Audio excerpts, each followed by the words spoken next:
በስመ አብ ወወልድ ወመንፈስ ቅዱስ አሐዱ አምላክ። የካቲት 2 በዚች ቀን ከእስክንድርያ ውጭ የደብረ ዝጋግ ገዳም አበምኔት የከበረ አባት ለንጊኖስ አረፈ። ይህም ቅዱስ ከቂልቅያ አገር ነው። በዚያም መነኮሰ። መምህሩም ክርስቶስን የሚወድ ሰው ከሚሰጠውም ክብር የሚሸሽ ነበረ። በዚያንም ጊዜ የገዳማቸው አበምኔት አረፈ። ይህንንም ስሙ ሉኪያኖስ የተባለ አረጋዊ መምህሩን አበምኔትነት ሊሾሙት መነኮሳቱ ወደዱ። እርሱም ደቀ መዝሙሩን ለንጊኖስን ይዞ በጭለታ ከኪልቅያ ወጥቶ ወደ ሶርያ ሀገር ሄደ። በአንዲት ቤተ ክርስቲያንም ግቢ በአንድነት ተቀመጡ። በእጆቻቸውም ብዙዎች ድንቆች ተአምራቶችን ያደርግ ዘንድ እግዚአብሔር ወደደ። ከሰዎችም ዘንድ ከንቱ ውዳሴና ክብር ሆነባቸው። አባ ለንጊኖስም በመምህሩ ምክር ወጥቶ ወደ ግብፅ ሀገር ሄደ። ወደ ደብረ ዝጋግ ገዳምም በገባ ጊዜ በደስታ ተቀበሉትና ከእሳቸው ጋር ኖረ።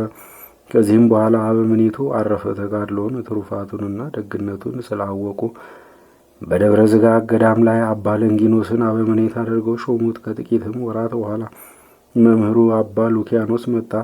የመርከቦችን ጣሪያዎች እየሰሩ በእጆቻቸውም ከሚሰሩት እየተመገቡ በአንድ ልብ በመሆንም በአንድነት ኖሩ። እግዚአብሔርም በእጆቻቸው ብዙዎች የሆኑ ድንቆች ተአምራቶችን አደረገ። ከዚህም በኋላ አባ ሉኪያኖስ አረፈ። የኬልቄዶንን ጉባኤ በሰበሰበ በከሃዲው መርቅያኖስም ዘመን ወደ ሀገሮችም ሁሉ መልእክተኞችን ላከ። ከእርሳቸውም ጋር አንዱን ክርስቶስን ወደ ሁለት ባህሪ የምትከፍል የረከሰች የሃይማኖቱ ደብዳቤ አለች።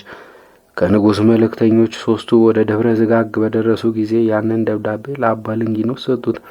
በዚህ ጽሑፍ እንድታምኑ በውስጡም እንድትፈርሙ ንጉሥ መርቅያኖስ አዘዋል አሉት። አባ ለንጊኖስም ከቅዱሳን አባቶቼ ጋር ሳልማከር እኔ ምን መስራት አልችልም፣ እንድንማከርም አንተ ከእኔ ጋር ኑ አላቸውና እናንተ ከእኔ ጋር ኑ አላቸውና የቅዱሳን በድኖች ወዳሉበት ዋሻ ውስጥ አስገባቸውና የከበራችሁ አባቶቼ ሆይ እናንተ አርፈን ተኝተናል አትበሉ። እነሆ አንዱን ክርስቶስን ሁለት ባህሪ የሚያደርግ በውስጡ የተጻፈበትን ይህን ደብዳቤ አምጥተዋልና በቃሉ አምን ዘንድ በውስጡ መፈርም ዘንድ ታዙኛላችሁን ወይም አታዙኝም?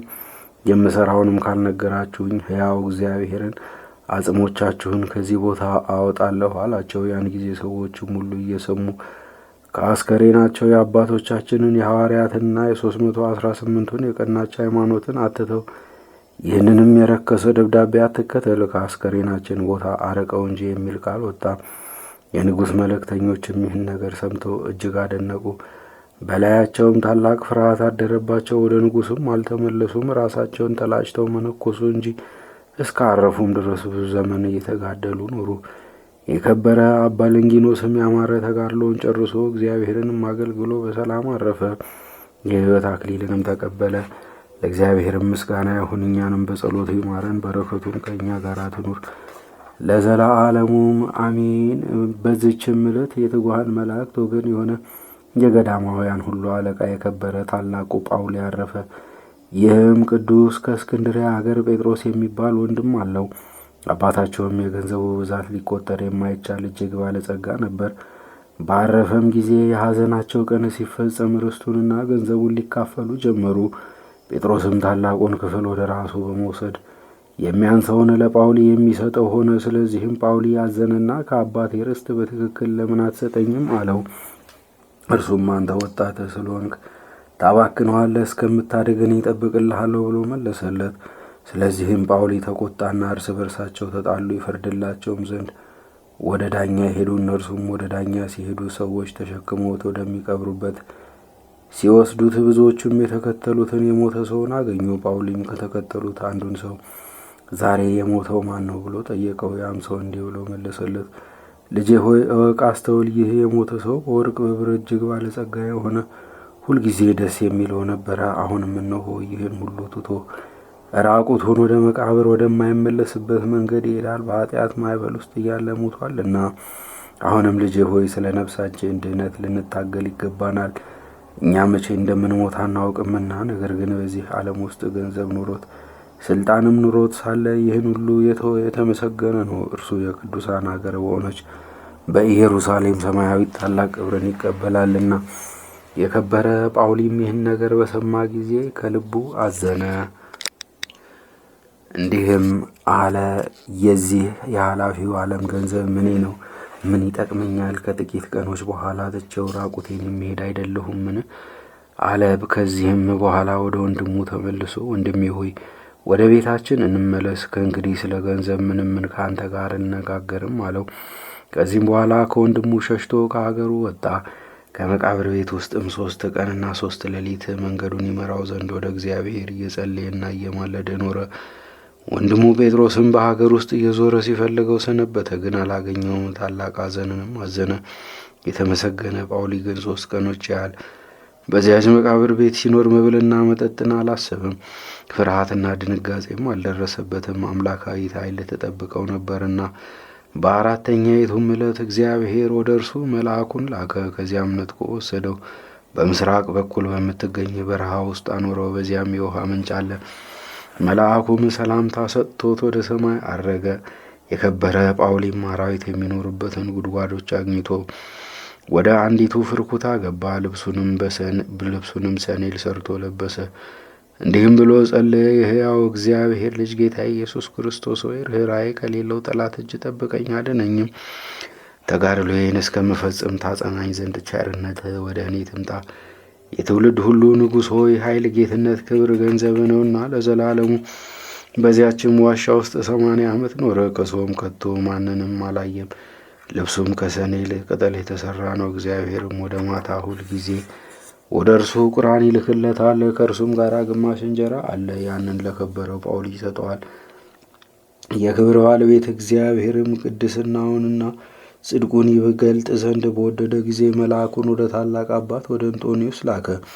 ይህም እንጦንዮስ በበረሃ ውስጥ መኖርን የጀመረ እርሱ እንደሆነ በልቡ ያስብ ነበረ። መልአኩም እንዲህ አለው፣ እንጦንዮስ ሆይ ከአንተ የ2 ቀን ጎዳና ርቆ በበረሃ ውስጥ ሰው አለ። የዓለም ሰዎች ከሚረግጥባቸው የእግሩ ጫማዎች እንደ አንዲቱ ሊሆኑ የማይገባቸው፣ ስለ እርሱም ጸሎት ዓለም ተጠብቆ የሚኖር ምድርም ፍሬዋን የምትሰጥ ጠል በምድር ላይ የሚወርድ በምድር የሚኖሩ ኃጢአተኞች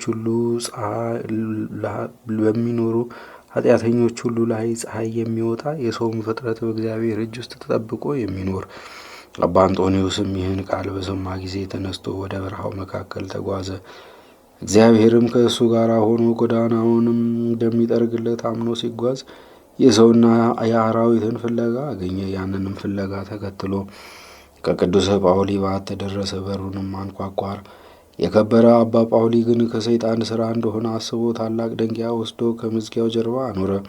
አባ አንጦንዮስም ይሰጠኝ ዘንድ ፈለግሁ፣ አገኝ ዘንድ ለመንኩ፣ ይከፈትልኝም ዘንድ በሩን አንኳኳ ብሎ አሰምቶ ተናገረ። በዚያንም ጊዜ ከፈተለትና ገባ። እርስ በርሳቸውም በመንፈሳዊ ሰላምታ እጅ ተነሳስተው በአንድነት መጸለየው ተቀመጡ። አባ አንጦንዮስም አባቴ ሆይ ስም ማን ነው? አሉ። አባ ጳውሊም አንተ ስሜን ካላወቅህ እስከዚች ቦታ ለምን ተጓዝክ? ብሎ መለሰለት። በዚያችም ሰዓት እግዚአብሔር የእንጦንዮስን ልቡና ገለጠለትና ገዳማዊ ጳውሎስን አየው ዘንድ ስለተገባኝ እኔ ብፁዕ ነኝ አለ።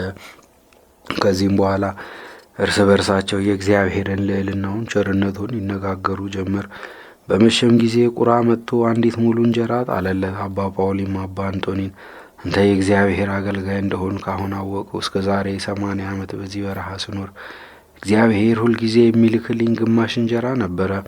እነሆ አሁን ምግብን ላከልህ አለው። ከዚህም በኋላ ተነስተው የማዕድ ጸሎት ጸልዩ፣ በልተውም እግዚአብሔርን አመሰገኑት። መላ ሌሊቱንም ሲጸልዩ አደሩ። ነግቶ ፀሐይ በወጣ ጊዜም እርስ በርሳቸው ሰላምታ ተሰጣጡ። አባ አንጦኒም አባቴ ሆይ በዚህ ሁሉ ዘመን ሥጋውንና ደሙን ከወዴት ትቀበላለህ? አለው። የከበረ ጳውሊም እግዚአብሔር መልአኩን ይልክልኛል፣ በቀዳሚት ሰንበትና በእሁድ ሰንበት በየሳምንቱ ከሥጋውና ከደሙ ያቀብለኛል፣ በዘመኑም ሁሉ እንዲያደርግልኛል ብሎ መለሰለት። ከዚህም በኋላ አባ አንጦኒ አባ ጳውሊን አባቴ ሆይ ይህ አስኬማ በምድር ላይ ይበዛ እንደሆነ ወይም አለመብዛቱን ትነግረኝ ዘንድ እሻለሁ አለው። የከበረ ጳውሊም ወደ ሰማይ ተመለከተና ፈገግ አለ። ከዚህም በኋላ አዘነ፣ ጮሆም አለቀሰ። አባ አንጦንዮስም ፈገግ ስትል ባየው ጊዜ ደስ አለኝ፣ ባዘንክም ጊዜ አዘንኩ አለው። የከበረ ጳውሊም እንዲህ ብሎ መለሰለት፣ እሊህ ተራሮችና በረሃዎች እግዚአብሔር ከሁሉ አገሮች መርጦ ለሚሰበስባቸው ንጹሐን ርግቦች ማደሪያዎች ይሆናሉ። ዳግመኛም ይህ ስም ያልፋል፣ ስማቸውም መነኮሳት ይባላሉ። እነርሱም ብዙ ዘመናት ደስ ይላቸዋል። እግዚአብሔርን ከቁጣው ቀን አስቀድሞ ከዚያ ያፈልሳቸዋል። ከእነርሱም በኋላ ሰምተው ለመምህሮቻቸው የማይታዘዙ ትውልድ ይነሳሉ። ስለ ነፍሳቸውም ድህነት በቀንና በሌሊት የማይተጉና የማይጸልዩ ናቸው። ያን ጊዜ እግዚአብሔር ተቆጥቶ ይፈርዳል። የማያስተውሉ ሕግ የሌላቸው አረማውያንም ተነስተው ገዳማቱንና አድባራቱን ያጠፋሉ። ብዙ ዘመናትም ምድረ በዳ ይሆናሉ። የቅዱሳን መታሰቢያቸው አይጠፋም። እግዚአብሔርም በሌሎች ሰዎች ልቡና ይቅርታውን ያሳድርባቸዋል። እነርሱም ወደ ገዳማቱና ወደ አድባራቱ በመሄድ በውስጣቸው ዳግመኛ ይኖራሉ። ሰይጣንም ወደ ገዳማት ሄደው በመካከላቸው ጸብን ይዘራል። እነርሱም የእግዚአብሔርን ፍቅር ገንዘብ በማድረግ ጨክነው አልታገሱባትምና ምንኩስናቸውን አስኬማቸውን ትተው ወደ ዓለም ይወርዳሉ። በትዕግስታችሁ ነፍሳችሁን ገንዘብ ታደርጓታላችሁ የሚለውን ጽሑፍ አላስተዋሉምና። አንጦንዮስም የከበርክ አባቴ ጳውሊ ሆይ ፊትህን አይ ዘንድ የታደልኩባትም ሰዓት የተባረከች ናት አለ። የከበረ አባ ጳውሊም አሁን ወደ ማደሪያ ሄድ፣ ቆስጠንጢኖስ ለሊቀ ጳጳሳት አትናቴዎስ የሰጠውን ልብስ እርሱም አንተን ያለበሳትን ያችን ከአንተ ጋር ይዛሃትና ሥጋዬን በእርሷ ትገንዝ ዘንድ ብሎ ተናገረው። የተሰወረውን በማወቁ እጅግ አደነቀ። የተነበየለትንም ትንቢት ሁሉ አመነ። ዳግመኛም እንዲህ አለው፣ በሰው ሁሉ ላይ እንደተሰራ ከዓለም የምወጣበት ጊዜ ቀርቧልና ፈጥነህ ሂድና ተመለስ። እርሱም ከአባ ጳውሊ ዘንድ ወጥቶ ወደ ባቱ እስኪደርስ የ2 ቀን ጎዳና ተጓዘ። ያችንም ልብስ ይዞ ተመለሰ። በመንገድም እየተጓዘ ሳለ በአየር ውስጥ አባ ቡላን የመላእክትንም ማኅበር አየ። ለእግዚአብሔር ምስጋና ይሁን ይሉ ነበረ። ሁለተኛም እግዚአብሔር ኢየሱስ ክርስቶስ የመረጠ ሰላምታ፣ ፍቅር፣ አንድነት ይገባሃል። የእግዚአብሔር ሰው አንተ ጳውሊ የተመሰገንህ ነህ። እንግዲህስ በሰማያዊ መንግሥት ከመላእክት ጋር ደስ ይበልህ። የጨለማውን ዓለም ትተህ የብርሃን አገር አግኝተሃልና ወደ ዘላለማዊ ተድላ ደስታ ይወስዱሃልና። የእግዚአብሔር ማደሪያ ይሆን ከአንተ ገዳማዊ ጳውሎስ በትውልድ የከበርክና የተመሰገንክ ነህ። እንዲህ እያሉ ተሰወሩ። የከበረ እንጦኒም ይህች ወደ ሰማይ የሚያሳርጓት የአባቴ ጳውሊ ነፍስ ናት አለ። ወደ በዓቱም በገባ ጊዜ እንደሰገደ ሆኖ እጆቹን በመስቀል ምልክት ተዘርግተው አገኘው። አንስቶም ሸፈነው። አባቴ ሆይ በሰማያዊ ማደሪያ ሆነ አስበኝ ብሎ በላዩ አለቀሰ። ከዚህም በኋላ ተነስቶ በዚያች ልብስ ሥጋውን ገነዘና በላዩ የቤተ ክርስቲያንን የጸሎት ሥርዓት ፈጽሞ አደረሰም። ከዚህም ቀጥሎ ከእርሱ ጋር የተማከርኩት ነገር የለም፣ ምን ላደርግ ብሎ አሰበ። በዚያንም ጊዜ አንበሶች መጡ፣ እጅ ነሱትም። ቀድሞ እንደሚያውቁትም ዘንበል ብለው የእግሩን ትቢያ ላሱ። መቃብሩን በየት ቦታ እንቆፍርለት እንደሚሉ አመለከቱት። እርሱም ምልክታቸውን አውቆ በቁመቱ ልክ ለክቶ ሰጣቸው። አንዱ በራስጌ አንዱ በግርጌ ሆነው ቆፈሩ። ባደረሱም ጊዜ በቃችሁ ብሎ አመለከታቸው። እሊህ አንበሶችም ወጥተው ሰገዱለት። እርሱም ባረካቸውና ወደ ቦታቸው ሄዱ። የከበረ እንጦኒ ወደ መቃብር አስገብቶ ዘጋው። ከሰኔል ቅጠልም የተሰራች አጽፉን ወሰደ። የአባቱን ገንዘብ እንደሚወርስ ልጅ ነውና። ወደ እስክንድሪያም ሄደ። ወደ ሊቀ ጳጳሳት አትናቴዎስም ገብቶ ከከበረ አባ ጳውሊ የሆነውን ሁሉ ነገረውና ያችን ከሰኔል የተሰራች አጽፍ ሰጠው። ሊቀ ጳጳሳት አትናቴዎስም የከበረ ጳውሊን ዜና በሰማ ጊዜ ፈጽሞ ደስ አለው። ያችንም አጽፍ ተቀብሎ በእርሱ ዘንድ አኖራት። በየዓመቱም በከበረ በልደት በዓል፣ በጥምቀትም በዓል፣ በመድኃኒታችን ክርስቶስ ትንሣኤ በዓልም 3 ጊዜ ይለብሳት ነበረ። ጌታችንም የቅዱስ ጳውሊን የልብሱን ክብር ሊገልጥ ወደደ። በዚያችም ወቅት አንድ ወጣት ልጅ ሞተ። አባ አትናቴዎስም ያችን ልብስ በሞተው ላይ አኖራት። ወዲያውኑ ተነሳ። ይህንንም ያየ ኤጲስቆጶስ አባ ኤስድሮስ ምስክር ሆነ። ይህችም ተአምር በአገሮች ሁሉ ተሰማች። ለእግዚአብሔርም ምስጋና ይሁን፣ እኛንም በከበረ ጳውሊ ጸሎት ይማረን፣ በረከቱም ከእኛ ጋር ትኑር ለዘላለሙም አሜን። በዚህችም ዕለት የከበረ ሐዋርያ ቶማስ ተአምራትን አደረገ። ጌታችን ወደ አዘዘው ሊያስተምር በወጣ ጊዜ ከመንገድ ጥቂት ፈቀቅ አለ። ድንገትም የሞተ ጎልማሳ አየ። መልኩ እጅግ የሚያምር ነበር። ሐዋርያውም አቤቱ ይህን ጥፋት አይ ዘንድ ወደዚያ አመጣኸኝን? ነገር ግን ፈቃድ ይሁን አለ። ከዚህም በኋላ ስለ ሞተው ሰው ጸለየ። ያን ጊዜ ታላቅ ከይሲ ከደንጊያዎች ውስጥ ወጥቶ በጅራቱ ምድሩን እየደበደበ መጣ። የክርስቶስ ሐዋርያ ሆይ እኔ ከአንተ ጋር ምን አለኝ? ስራዬን ልትዘልፍ መጣህን? ብሎ በታላቅ ድምፅ ጮኸ። ሐዋርያውም አሁን ስራህን ተናገር አለው። ከይሲውም እንዲህ አለ፣ በዚህ ቦታ አንጻር መልከ መልካም ሴት ነበረች፣ እኔ የምወዳት ናት። ይህም ጎልማሳ ሲስማት አየሁት። በሰንበት ቀንም ከእርሷ ጋር አደረ። ስለዚህም ነክሼ በመርዝ ገደልኩት። ሐዋርያውም መርዝህን ከሱ ትወስድ ዘንድ በጌታ ኢየሱስ ክርስቶስ ስም አዝዤሃለሁ አለው። ሄዶም ከዚያ ከሞተው መርዙን መጠጠና ወሰደ። ወዲያውኑ ተነፍቶ አበጠ፣ ተሰንጥቆም ሞተ። የሞተውም ሰው ድኖ ተነሳ። ስለዚች ምልክትም ብዙዎች በክብር ባለቤት ጌታችን አመኑ። እርሱም ሃይማኖትን አስተምሮ የክርስትና ጥምቀትን አጠመቃቸው። ለእግዚአብሔር ምስጋና ይሁን። እኛንም በሐዋርያው በአባታችን ቶማስ ጸሎት ይማረን፣ በረከቱም ከእኛ ጋር ትኑር ለዘላለሙ አሜን።